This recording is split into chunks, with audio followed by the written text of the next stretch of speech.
Hey guys, welcome to the Wrestling Escape Pod and welcome to this very special episode. This was voted for by you guys and we are going to be talking about one of the hottest topics in all of wrestling in recent times, the Firefly Fun House. Big shout out to my good friend, my co-host with the most, Tommy Toy Travels! Hello everybody. Happy days. Yes, great. There we go. Hey, can we get an update on the windows before we get stuck into anything? It's kind of falling down over there. What do you mean it's so falling? What, the window's falling down? No. No. No. The bubble wrap. Okay, right. Bubble wrap. So people might be able to see a little something if like they upscale the image and enhance, but we'll see. People are doing that as we are speaking right now. Yeah, because as the sun goes down later, it's just going to give more visuals to what is out there. One day we have got to find out what is through the window. I think there's a tree. I honestly think there's a tree. That looks like leaves to me. I don't know what you're talking about. Tree confirmed. Yes. I think it's a tree. Right, best episode ever already. Boom! We're starting off. Big reveal. Yeah, big reveal. Oh man, well there we go. We're already talking about Tommy and his fun house. And before we started recording, I did show Tommy. I want to show everyone in the community as well. Obviously, not brilliant when it's a podcast, but if you are watching this on YouTube, check out this official Tommy Toy Travels t-shirt. Yeah, not easy to say when you've had a few beers, but there we go. Look, Tommy Toy Travels t-shirt. Look at that. Are they available? Are they available still? No, I don't think so. No, I think it's rare. Yeah. Well, look at it and weep, guys. Yeah, for you listeners on Apple Podcasts who can't witness this shirt visually. Shout out to all of you.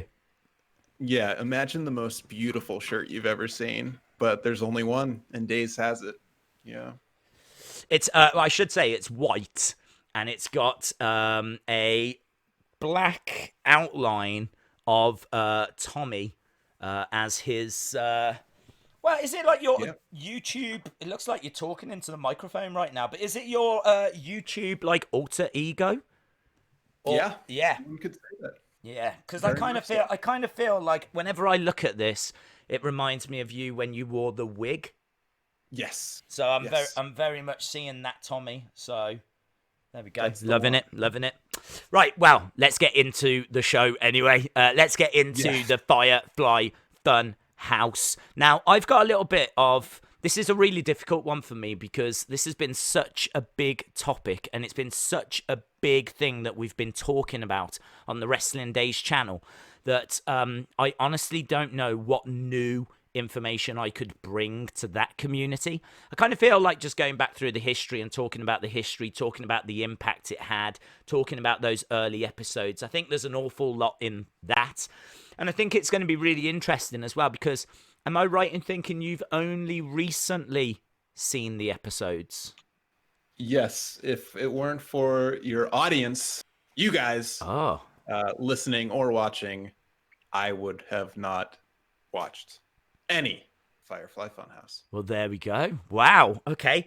So this is what I'm saying. This is going to be very interesting because I've seen it since it first aired. I can obviously tell you like my relationship with it and some cool stories and stuff like that, but it's going to be really interesting to get your perspective on it as well. I've got some background on Bray, so is it worth starting there? Yeah, start wherever you want. Okay, I'll race through the background just to kind of paint the backstory because I think there could be some people listening that obviously don't know about the Funhouse. I'm going to be talking primarily to them right now. So people that don't know about the history of the Funhouse, people that don't know about maybe Bray's history. I'm not going to try and spend too long on this. I'm going to try and race through it as quick as I can. So here we go. Bit of history days, nice and early. So Wyndham Lawrence Rotunda was born on the 23rd of May in 1987. His grandfather is Blackjack Mulligan. His father is Mike Rotunda, a.k.a. IRS. Okay? And his brother is Bo Dallas. He started wrestling, I think it was around about 2000, in the 2000s, but in 2010 to 2011, he actually was on NXT as Husky Harris. Now, these are very important details. There's reasons why I'm telling you all of this. There's a reason why all of this needs to be mentioned. So he was Husky Harris between 2010 to 2011. Now, that character didn't work out. So what they did was they went in a different direction. They put him back down into developmental, and he found a new gimmick, a new character called Bray Wyatt. Now, this character came along in April 2012, and at first he was kind of aligning himself with Eli Cottonwood. Now, I didn't know anything about Eli Cottonwood, but apparently he was like 7 foot tall. He was on the 2nd season of NXT, and he was a big future prospect, but he actually didn't stick around for very long. I think by June of that year, I think he had gone. So he really wasn't around very long. So what they did was they gave Bray, Rowan, and Harper, and they built this Wyatt family. And in June of 2012, he actually made his debut on NXT when he beat Aiden English. And obviously he had the Wyatt family at this point. By July of 2013, he was making his debut on Raw. He attacked Kane. Fast forward, I mean, obviously there's tons of stuff that happens, but we really can't cover everything. So he debuts on Raw in 2013. By 2017, he wins the WWE Championship. He won it at Elimination Chamber. He loses it to Randy Orton at WrestleMania 33. He gets a rematch, which is a House of Horrors match, which is a very interesting match because it's a match that takes place inside of this abandoned, scary house. It really does show the darker side of Bray Wyatt. I mean, I think there is only a dark side to Bray Wyatt. His promos, the Wyatt family, the Sister Abigail, you know, all of this kind of imagery. He's always been on the darker side of things. But the House of Horrors was a very scary match that he has against Randy Orton. But because he had changed brands, that rematch was not for the title. So he never actually got a title rematch. So he gets moved over to a different brand. He's over on Raw. And he starts a feud with Matt Hardy. That leads to the Ultimate Deletion.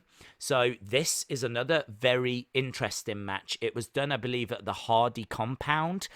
Very much like the Final Deletion match that's out there. And one that you guys should definitely check out if you've not seen. It was on March 19th, 2018.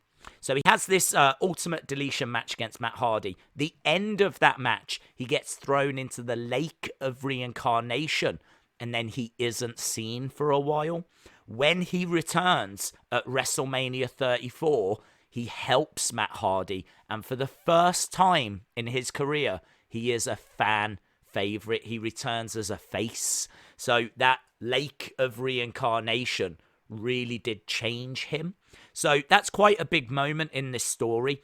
Him and Matt continue to team together as the Deleter of Worlds.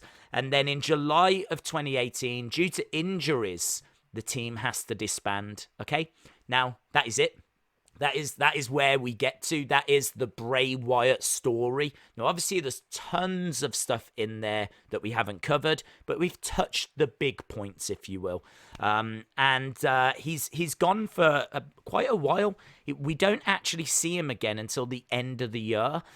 He comes back at Starrcade, which I want to say is around November time in 2018. But he's exactly the same. He comes out with the lantern, the fireflies, the same music. Everything's the same. So it's a little bit bizarre. We don't really know what to expect. In December, he deletes all of his tweets. He deletes absolutely all of his tweets. There's only one tweet that is on his Twitter account in December. And it says, "Today, I am someone different. Today, I have finally become who I really am. And what is really interesting here, and this is what I'm hoping people that know loads about the Firefly Funhouse might find interesting as well. His profile picture, when he sent that out, was the Joker from the New 52 comics. Now, we now know that the Fiend mask is based on that, and go back all the way to December 2018, and it is so interesting to see that his profile picture was the Joker. It was someone wearing a Joker mask, which honestly, some people might already know. I had no idea that was his profile picture at the time. He was sending us a message that this was coming all the way back in December of 2018. There was some deleted tweets as well. And again, these are really important because at the beginning of the Funhouse, we didn't actually know what it was about. It's very unsettling. You can't tell where it is. You don't know if it's a mental thing, if it's a physical thing. And something that really shaped early theories was these deleted tweets. So I'm going to just quickly read these out for you. So I've got them. I've managed to find them on the internet. So these are tweets that Bray had sent out in around about October of 2018. So this first one says, Day 23. The subject is showing signs of progress. At times, violent outbursts are commonplace, spewing threats at our staff in multiple languages and reciting passages from the Bible. That was on October 14th. Next one. Pulled a nail from his cell. He was attempting to repent through torture. Masochistic tendencies. Next one. Mercy, PhD. Some of the staff are apathetic to his situation. Others intrigued. Then there are others like me that are teetering on the verge of obsession. And the location is put as the Orleans Parish. That was also in October. And the final one, Day 3. Subject believes God as well as several other entities are speaking to him directly. They give him a scapegoat for 7... ... It just trails off. Pray that after so many treatments, he will be free of this affliction once and for all. Sincerely, Dr. M. And so that's where we get to. So those are the deleted tweets from October. He deletes everything. There's that one tweet that's left in December. We don't hear of anything until April. And then in April, the first vignette arrives. Mercy the Buzzard, which I'm not sure if you've seen this. You may have. Mercy the Buzzard popping out of the box and just some sinister music playing in the background. It's a very short little clip. No one knew what it was about. I think the next week we get Sister Abigail on a chair. We see a doll's house, loads of toys on the floor. And then you've just got Sister Abigail puppet on a chair, or Abby the Witch as she's now known, on a chair rocking back and forth. And there's like laughter and everything. And again, we didn't know what it was leading to. I think they were around for a few weeks. And then we get episode 1 of the Funhouse. So I think this brings us nicely to yourself, who has only recently seen those episodes. So you can kind of give us that initial reaction, your initial thoughts on the Funhouse. All right. So first things first, I do want to thank you for doing that, especially for me, because you always ignite my passion for wrestling that I'm not interested in. And I want to thank you for that, because it's always cool hearing you talk. You're very eloquent and you get the point across quickly, and I'm glad to be podcasting with you. So enough of these nice moments. We're talking about the Firefly Fun House. So one thing you might not know about me is that I actually did an unboxing on my YouTube channel of Batman Death of the Family featuring a Joker mask. So I knew right away what that was. Right. And brilliant.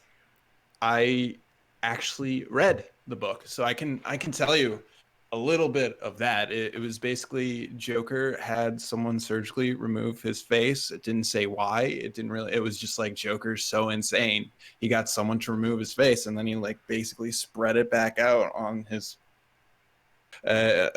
non-flesh or whatever is underneath your face. And that's what the mask was of. And it was a pretty good comic. I recommend it to anyone interested in Batman.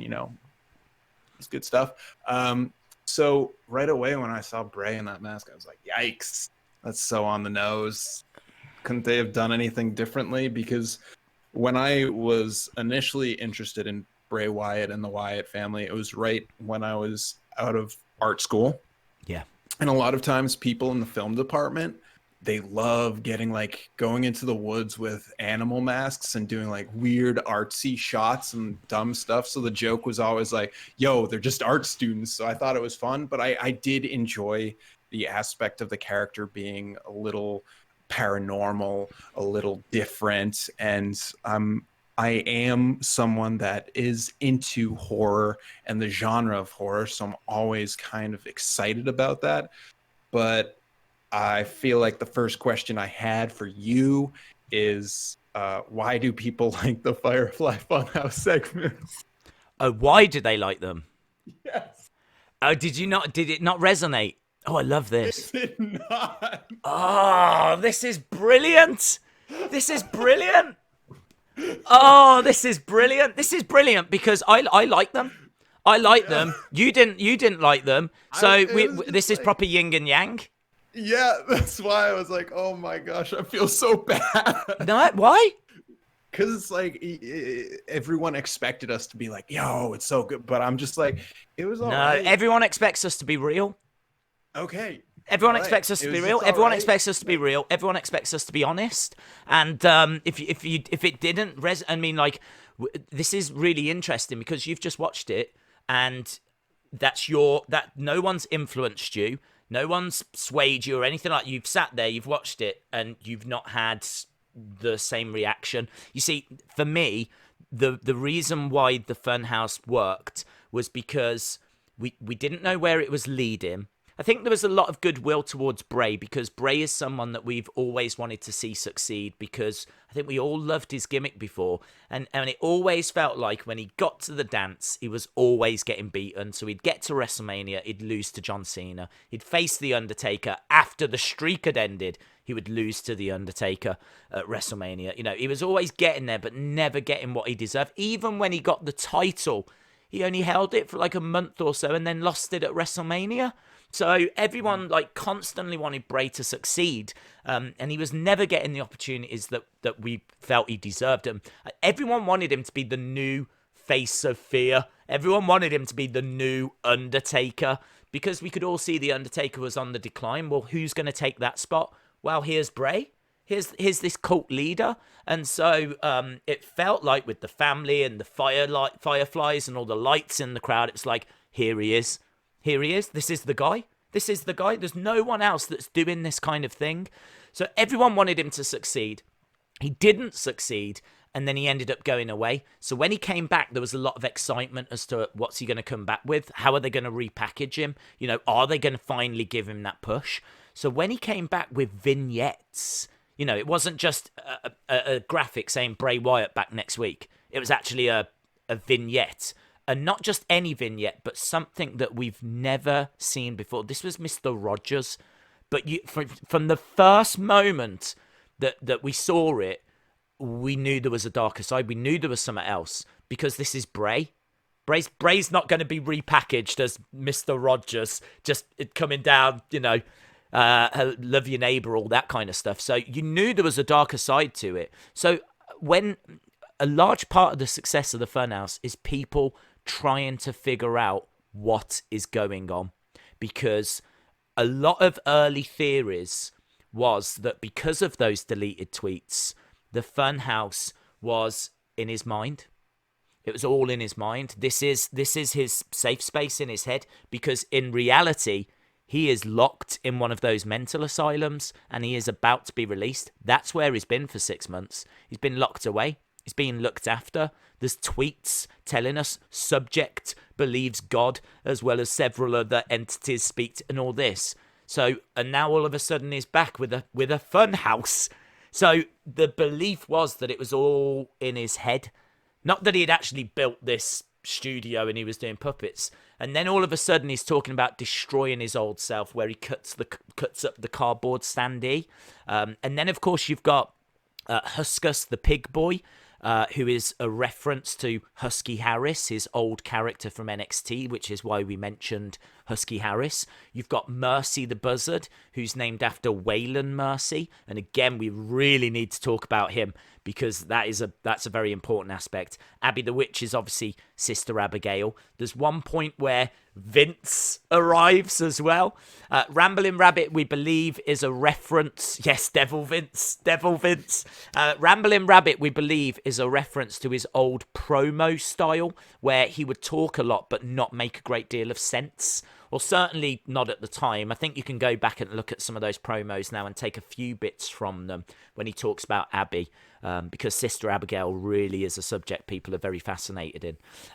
And yeah, there was just all these different images. I mean, even when he paints the painting, the image he's painted is of the fire at his compound. And that fire was caused by Randy Orton.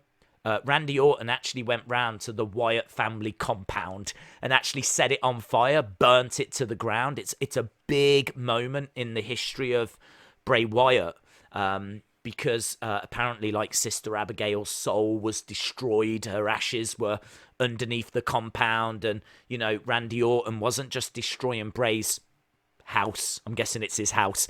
Wasn't just destroying his house, but, you know, like, the spirit of Sister Abigail and all of this. So how interesting that in episode 2, the painting he does is of that fire, and you can see her in the window in the painting. So this is what I'm saying. If you watch it without all of that context, without all of that backstory, you are missing out on, I would say, the majority of the intrigue. But even if you do watch it with all of that backstory, I dare say there's still people out there that still were like, nah, this isn't for me. I do also feel like I was missing something because I didn't have the contrast or the juxtaposition of it in the middle of a wrestling show. And I do really like the idea of a show within a show, and I thought that was a really cool concept. But I do not think that the best way to have watched it was all in one chunk, because it was just a lot of the same thing and just being like, all right. Yeah. Okay. Because like the first segment, I was like, this is great. But then it kept going and kept going and kept going. Yeah. I was like, oof. Yeah. I can definitely understand that. I think that if you are watching it in that way, then it is going to have diminishing returns. Because, of course, we were waiting each week, and a lot of the excitement was, what is he going to do this week? Mm-hmm. What hidden messages are they going? Everyone was looking for theories, hidden messages. Social media was buzzing about, and the characters were slowly introduced. You know, we didn't get them all at the same time. You know, Ramblin' Rabbit appeared in one episode, Huskus in a different one, Devil Vince in a different one, Fiend in a different one. So the elements kind of were fed in, if you will. And then on top of that, you know, there's even silly little things like throughout the Funhouse, there's several points where he actually uses words from a different language. I think he says bonjour in one, and, like, you know, just different foreign words. And again, straight away, you go back to those deleted tweets where it says, you know, subject talks in multiple different languages. And so it felt at the time very much like that was his way of saying to his fans that had stuck with him, this is what's going on, guys. Do you know what I mean? Like, those tweets are. It was a lot deeper than I witnessed. Yes, is what I'm getting. Yes. I just saw like the surface of the iceberg. Yes, I think there is a lot of depth to this, and I think that has been really the whole. In a way, you know, wrestling has sort of taken those concepts and absolutely run with them in 2020. Liv Morgan went away for a little while, and while she was gone, she was sending out a lot of very cryptic tweets. Things like, my you can't see my deepest scars, and things like this, all on Twitter. Just things that really got people talking, and people had got themselves so convinced. And I'll admit, I was part of that. People were so convinced she was going to be part of the Funhouse because it was just so cryptic, and the way she was talking and everything she was putting out there, it was like she's going to come in as a new character. She's going to be Sister Abigail. She's going to be Abby the Witch. They're going to bring her back as the female element of the Funhouse.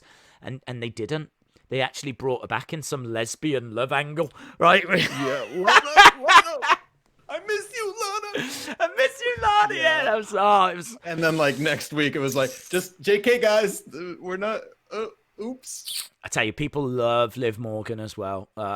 I don't know if it's that they feel sorry for her, that she's had to go through like such awful creative, or quite what it is. But certainly for that period, they felt that she was going to be a part of the Funhouse. But honestly, it took her to the next level, because before, when she was just on the show, people didn't really care.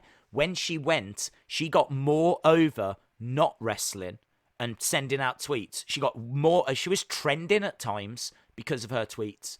She got more over by not wrestling. And then when she came back, people really wanted to see her succeed. And people have stuck with her. Even now, she gets great support. So I think there's a lot in that teasing. There's a SmackDown hacker at the moment that we're seeing with glitches and who is the hacker. And I know that mystery has been a big part in wrestling for a long time, but I really feel that the Funhouse took it to a different level. I tell you what the Funhouse did. It embraced social media. It took what's been in wrestling for a long time, but it also brought in elements of social media, because Bray was sending out tweets, and we know that the mask was made by Tom Savini and his studio, and so there's people that work for him from his studio that are sending out their own little teases as well. So it's really been brought into the modern era, if you will. So I really do feel like that's a big part of the success of the Funhouse. Which bits of the Funhouse really stuck out to you when you watched them? Was there any elements you was like, oh, that was great, or that was absolutely awful? What was there a real highlight, low light, or was everything just really in the middle? Well, I'll say what I didn't like. They put like a TV filter over it. Okay. I didn't even notice that. I didn't like that. I didn't like when they'd cut to crowd shots, because it took me out of the whole show within a show. Yes, I hate that. It's so dumb. It's like, oh, great. I'm really glad to be watching someone filming this on their cell phone rather than seeing this. And yeah, I don't know. Those two things were really stuck out with me because they frustrated me so much. Yeah. But what I liked was just, as I said, the show within a show concept. Wrestling's a great place to do it, because a character could be a character on a TV show. And I did like that idea of, is it actually a show, or what's going on here? Like, is this going to? But when they would show those crowd shots, it would break that. Yeah, I completely agree with that. I think the crowd shot, because what was amazing was every time they showed the crowd shots, there was at least a couple of people that just didn't seem interested. A couple of kids that were just like looking around on the barricade, not even looking at the screen. But I mean, the thing is, you got to remember that people are going to the shows not to really watch the screen. They're going to see their heroes in person, So us at home was looking forward to it, and it's great for us. But I can imagine that you might be a little bit less enthusiastic if you're actually at the building, because you're waiting to see, is the Fiend actually going to show up in person, let alone watching the screen. So 99.9 were watching the screen, but for some reason, they always chose the camera angle where there was at least one person that just wasn't interested in the slightest, and just like... So I agree. I thought that was stupid. I had no idea why they did that. I got to tell you the story of when I saw the Fiend. I was actually at the O2 Arena, because the week that we got the Fiend reveal episode 4, the week that we got that, I was at the O2 Arena. And I never go to the shows, but I was very fortunate, very, very fortunate enough to be invited by someone from WWE in the UK. They actually said, come on down, and, it'd be great, like, for you to meet up with a few people and whatever. Because they'd seen like the channel and the toy hunts and things like that, and they knew I had a relationship with Mattel, so they were like, "Yeah, come on down." So it's the only reason I went. If I hadn't been invited, I wouldn't have gone. I would have done a stream, a watch along. But that was why I went, and it just so happened that was the week we saw the Fiend. So I was sat inside the O2 Arena in London. Funhouse comes on. Really looking forward to it. And I actually recorded it because I thought, well, I'm going to want to talk about this because I was invested in it. The community were invested in it. So I knew we were going to talk about it. So I thought, well, what I'll do is I'll record it and then at least I can watch it back later and then pick out the points. And because at first you just want to watch it and enjoy it. So I actually had my phone and I'm sat in the arena and I'm actually recording the screen, the Titantron, recording the episode. And it's one of the most amazing moments of my life, which sounds absolutely ridiculous, right? But I'm actually in the O2 Arena on my own. I didn't know anyone there. I had one ticket. I went on my own. I'm sat there on my own, and I'm recording this screen as it's happening. And you like the weeks previous, we'd just had Funhouse, whatever. And he goes, "Do you want to know my secret?" And then the music's like, down, down, down, down, down, down, down. And he turns around and all the puppets are like all shocked and everything's like getting all dark and moody. And you're like, is it now? Are we going to see this dark? Because like we'd been saying there's a dark side coming. There's got to be. There's no way he's only Mr. Rogers. And it's like, is it now? What's it going to be? And the thing was, because it was in London, it was not live.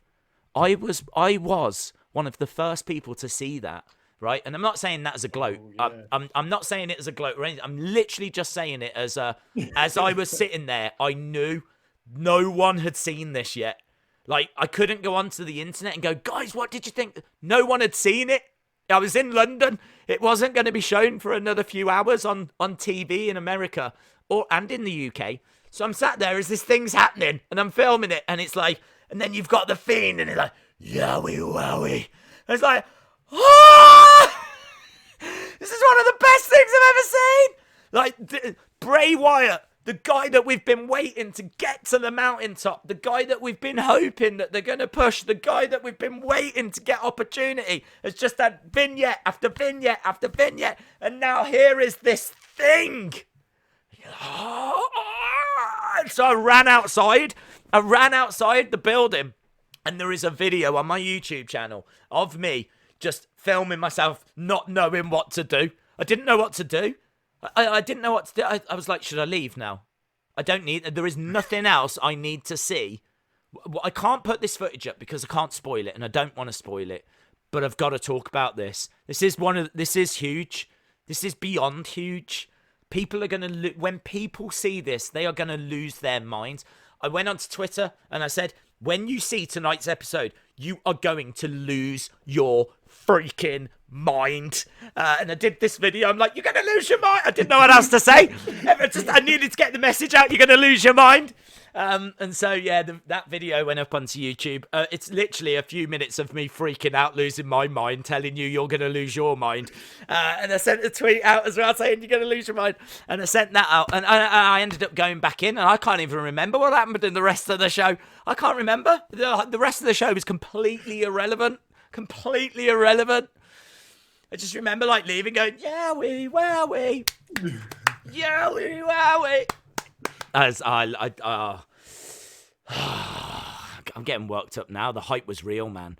So yeah, I was genuinely excited, and obviously it all built up, and it built up towards him making his in-ring debut, which he did around about July time. He attacked Finn Balor.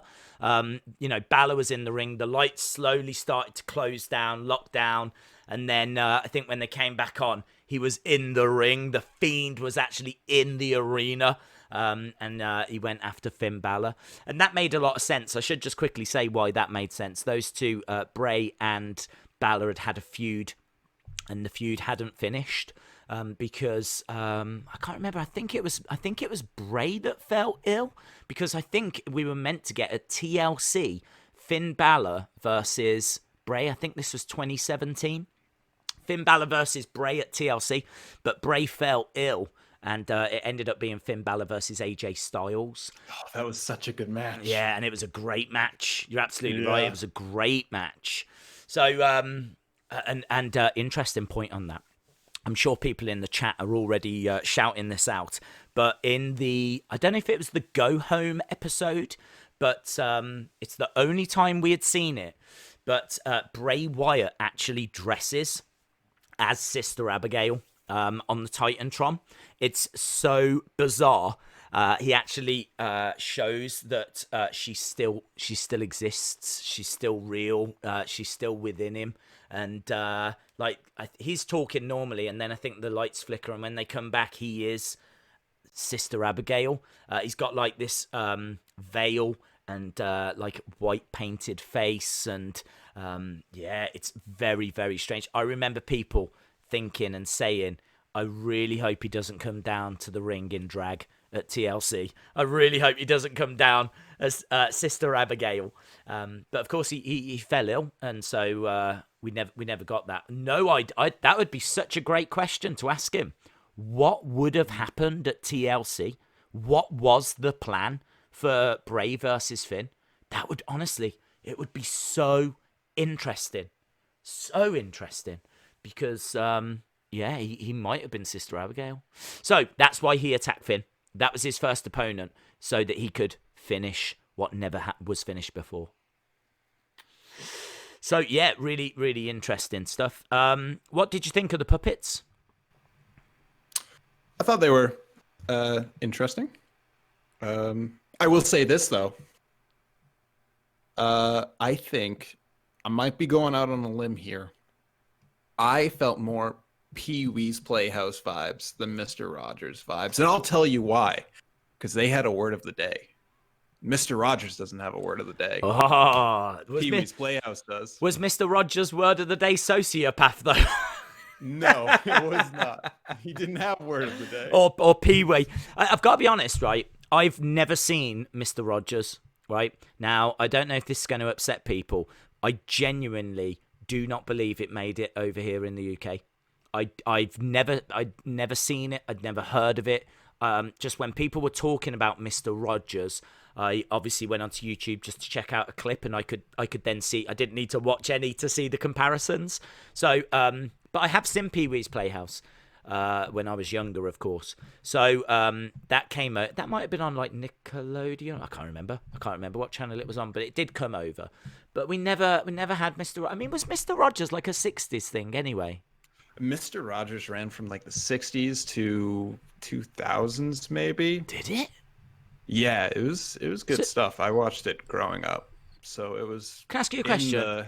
What's up? Okay, right, we're get real brief. We're gonna step away from wrestling for a second, but I've said this to Tommy before. I'm really, really interested in exploring the fact that I'm sat here in the UK and Tommy is sat there in America. So if ever I think of like a specific American question, I'm sorry, I'm taking the opportunity. So I have got a specific American question.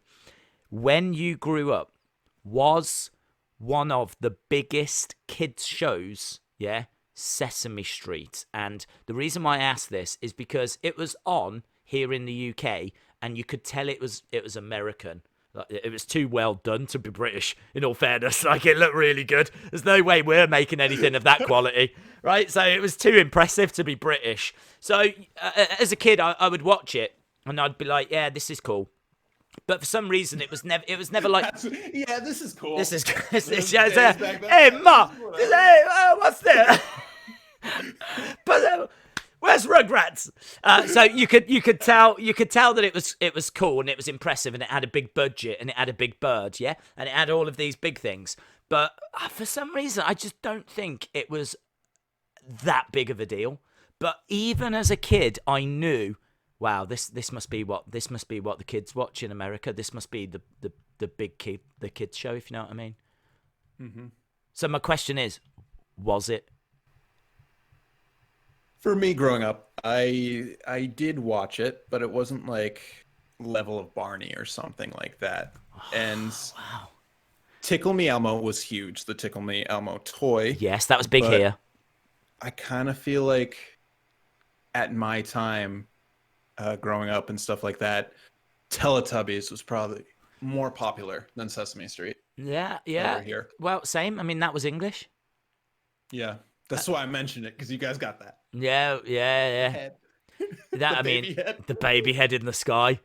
I saw a picture of her the other day. She's proper grown up. I mean, she would have, of course. Could you imagine if she was still a baby? Yeah. She's proper grown. She is grown up now. Wow. We should have her on the pod. We should have her on the pod. I bet. You know what? I bet she's like made for life. Like if you was the Teletubbies baby, well, I wasn't expecting this conversation on a Firefly Fun House podcast, but if you's the Teletubbies baby, you are made for life, aren't you? People are going to be talking to you. Like all podcasts are going to want you on.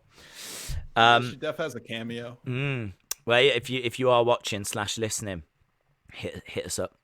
I'd say Teletubbies was huge. I would say, I mean, for me, when I was growing up, I was all about Thomas the Tank Engine. Do you know what? True story. I watched one of the new ones the other day. It was on TV, and I actually thought to myself, what's it like these days? And it's all like computer generated these days. The voice was no longer Ringo Starr, right? Because so he was no longer doing the voice. It was all computer generated. He was in India for some reason, which I got no problem with. But I didn't understand why he was there. I think he's going around the world at the moment or something. I'm not sure. But he is huge now. He is huge. Thomas the Tank Engine is everywhere. Everywhere. Yeah, I think there's like a Thomas the Tank Engine theme park near where I live. Really? Yeah. I'm pretty sure I've seen ads on it on like local channels and stuff like that. So it's in the state. I loved it as a kid. When I was growing up, I grew up in the 80s, and it was a proper train set. It was like properly filmed and everything. Like it wasn't. I mean, it clearly wasn't going to have been computer generated. So I love that. And did you ever see Fireman Sam?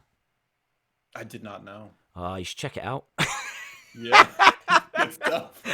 Get it down on your list of things to do this weekend. Check out Fireman Sam.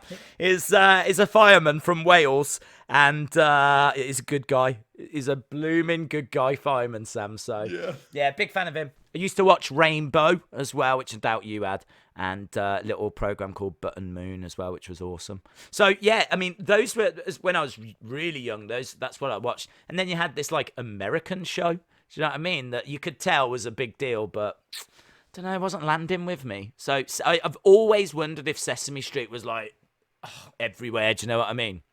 Mm-hmm. So I just don't think it was here in the UK. To bring it back to Firefly, but I love segues. So we've talked about children's shows, and I said I didn't want to feel like it was Mr. Rogers. So I presented Pee-wee's Playhouse. I'm also going to present Blue's Clues, because I got a lot of Steve vibes from him, especially with the child noises and cheers and stuff like that. That's not present on Mr. Rogers. Mr. Rogers was just like jazz piano vibes. There was no jazz piano vibes. And I'm getting kind of deep here, but I feel like it was a mishmash of a bunch of things, but I feel like the top 2 tier were Pee-wee's Playhouse and Blue's Clues. Yeah, I mean, I've seen a bit of Blue's Clues, so I can definitely see that. I think he said that Rogers, maybe Pee-wee were definitely influences. We still don't know. I mean, we've got to mention the fact that there's 2 sets. There's a big set, which is the 8 episodes that you will have seen, those original ones. Mm-hmm. But then there's a backstage set that kind of can travel around wherever they are. And it's literally just like one of the walls. And it's got like some pictures on of the wrestlers that he's attacked. He calls it his wall of friendship, I believe. And obviously he's got like a table in front of him. But it's everything that can pretty much fit into one shot. Not like that big wide shot, in the big full set. So he does have 2 sets. Seth Rollins managed to burn down the set. We saw Seth enter the set that travels around. And there was a lot of people that were very confused, saying, well, if it was all in his mind, how can Seth go in and burn it down? And people were like, well, did Seth get into his head? Or like what actually happened? So again, there's a lot of theories. I can't give you the answers, to be honest. I mean, I feel like the set that's the small backstage set, I feel like that's a true physical set. I feel like whenever they show you the big main set, I still feel like that's meant to be within his mind, because he always says, "Let me in," and we've never really known what that means. But at WrestleMania, we got the Firefly Fun House match. And what this was I don't think really what many people were expecting it to be. I think people were expecting it to be John Cena versus Bray Wyatt in an actual match, but it wasn't that way. John Cena walked out at the Performance Center kind of looking around going, well, where is he? And then all of a sudden he appears inside of the full set Firefly Funhouse, not the backstage one, but the full set one. So straight away, that says to me that this is all happening mentally. This is all happening within the mind, either Bray's mind or more likely John Cena's mind. And John walks through the door that's inside the Funhouse, and then things get weird. All of a sudden, then he confronts his history. Basically, it's him confronting his fears, his fear of failure, and his fear of turning heel. It's John Cena facing himself in many ways. That's kind of the story of the Firefly Funhouse match. And obviously at WrestleMania, when it was John versus Bray, WrestleMania 30, Bray was trying to get John Cena to become a heel. He wanted him to hit him with the chair, because that would be Cena kind of turning to the dark side. And he never does it. Cena never does it in the match. But during this Firefly Funhouse match, he does finally swing at Bray. Bray again gives him the chair and gives him the opportunity one more time to hit him. And this time Cena does go for it. It's quite interesting. I mean, it ends with Cena disappearing in the ring, and we still haven't seen him in WWE since. I'm of the belief that this happened within his mind, and I'm of the belief that this it very much is going to result in him being a heel now. So, yeah, very, very, very interesting stuff. Did you see that? I only saw the NWO clip. You only saw the NWO clip? Oh, yes. Yeah. With all of that was quite interesting. Dan Spivey, I really want to talk about Dan Spivey, because Dan Spivey is very important. Dan Spivey is someone that was a wrestler in the 80s and 90s. He actually teamed with Bray Wyatt's dad in the tag team called American Express in 86 and 87.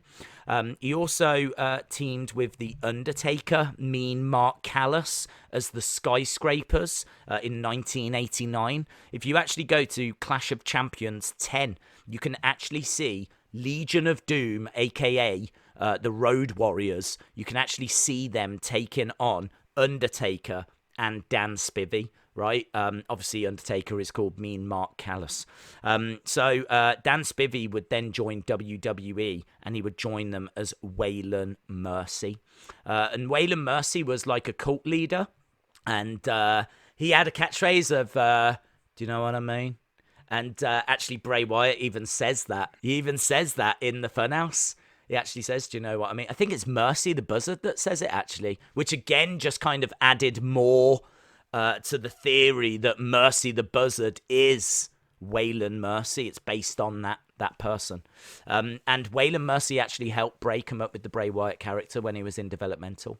So there's a real history. They spoke to Dan Spivey and said, look, would you be interested in coming in and being Bray's manager? And he was like, yes, I would love to. Like, if WWE would let me, then I would love to, because what a story. I was in a tag team with his dad. I was in a tag team with The Undertaker. I helped Bray come up with his character. Like, when he faced The Undertaker at WrestleMania 31, it made perfect sense. And it would make perfect sense again if we get the rematch, and surely we will. I mean, there's a couple of people that Bray has got to face. He's got to face The Undertaker to avenge that loss at WrestleMania, and he's got to face Randy Orton, because Randy Orton joined the Wyatt family, basically broke it up from the inside, burnt down the compound, and it was Randy that took the title from Bray at WrestleMania 33. So I would say those two are the two big feuds that still need to happen at the time of recording for Bray Wyatt. And of course, Bray Wyatt now has got the Fiend. So it's interesting stuff, man. It's really, really interesting stuff. I'll say this. My first question right away was like, why do people like this? And I get it now. I'm going to sound a little dumb, but it's definitely a more intellectual side of wrestling, more in depth, and you really need to give a lot of time. So I have another question for you. Do you think there's the type of thing where they, because they don't really require wrestling per se for the Fiend matches like the John Cena, do you think there could possibly be a Fiend versus Sting? Wow. This brings us to some very relevant news because there was meant to be Legends Series 7 figures coming out, and Sting was part of that lineup. So it was going to be Sting, Greg the Hammer Valentine, Bobby Heenan, Razor Ramon, and Mattel have only just managed to get the graphic out for the pre-orders, and there's only 3 figures that are on that graphic, and everyone's asking, where has the Sting figure gone? And Mattel have come out and said, at this time, we're not able to sell Sting figures. So there's big question marks as to what's going on with Sting and the WWE right now, because it's not believed that he's under a merch contract. It's not believed that he's under a Legends deal. And actually, Zack Ryder broke this news as well the other day, and attached to the Zack Ryder tweet was Cody.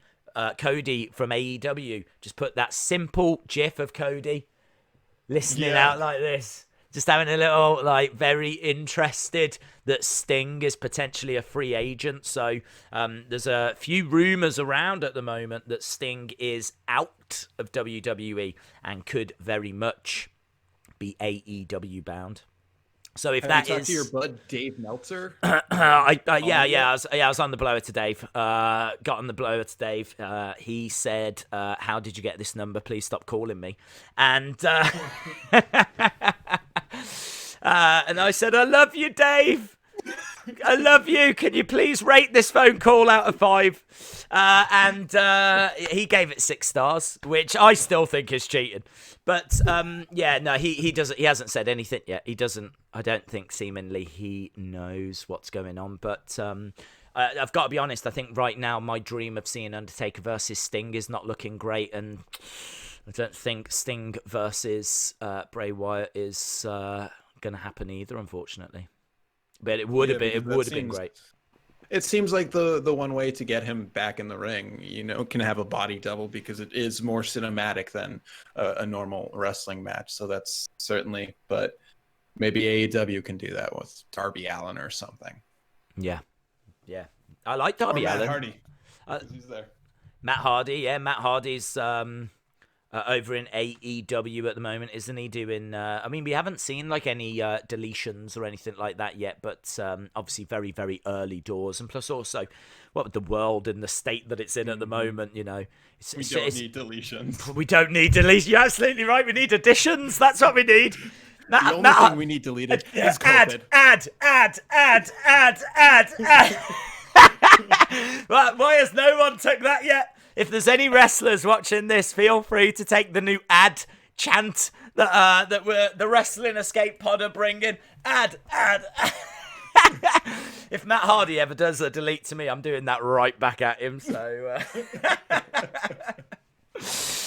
look, we could talk forever, but I can see that we've been rabbiting away for a little while. There's tons. Honestly, there's absolutely tons. I knew this was not a subject we could cover in an hour, so undoubtedly we're going to have to return to it. We're going to have to, because we haven't even scraped the surface. We've hardly spoke about the puppets or anything, But I think we have kind of touched on what the puppets are. We've touched on like some of the key moments. We've touched on the history. We've touched on the fact that it is a little bit deeper than what it first seems.